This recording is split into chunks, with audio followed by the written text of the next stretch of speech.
Ganito paggigisa, kailangan kulong-kulo na yung mantika. Lalagay niyo yung bawang. Yan, tingnan pagka mainit yung mantika. May sound. May sound siya. Ngayon, hayaan nyo lang yan. Pagka medyo mainit na sa kanyo, press down. Press down nyo yan pagka ano.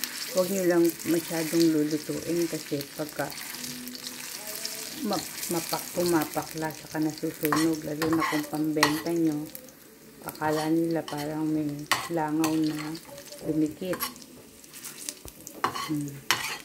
Ganyan lang, luto na yan. Ano nyo kasi malasa yan sa ulam. Yan, may konting nasunog. Pwede nyo rin kayo may kutsara palagi kasi dumidikit siya sa likod ng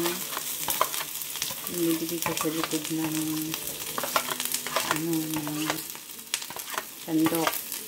May kutsara kayo, madali nyo matatanggal.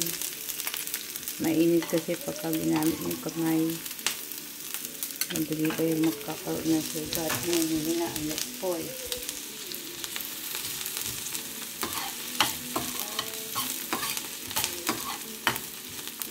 Konti lang ginagamit kong sibuyas, kalahati lang ng maliit.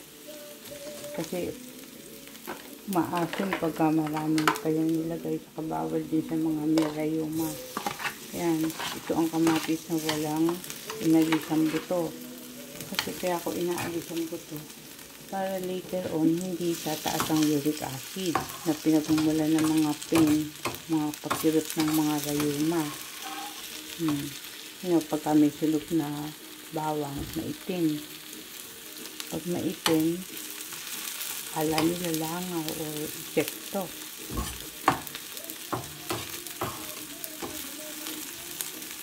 Yan, ganyan lang ang pag-isa ko.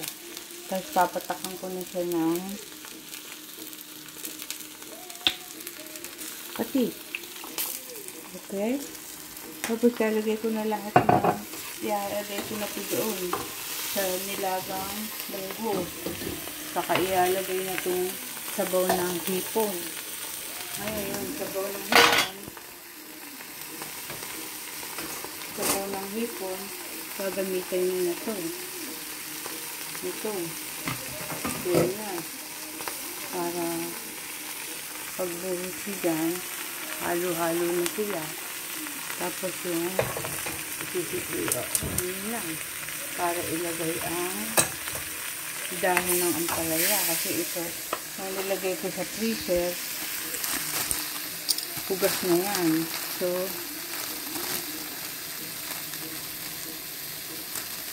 lalagyan nyo rin ng pangalan. Kasi minsan kung dahon ng malunggay, pwede rin yung dahon ng malunggay.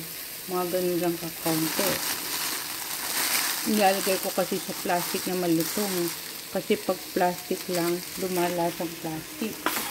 Ngayon, ito, hahaluin nyo lang, ilalagay nyo ito. Saka nor cube.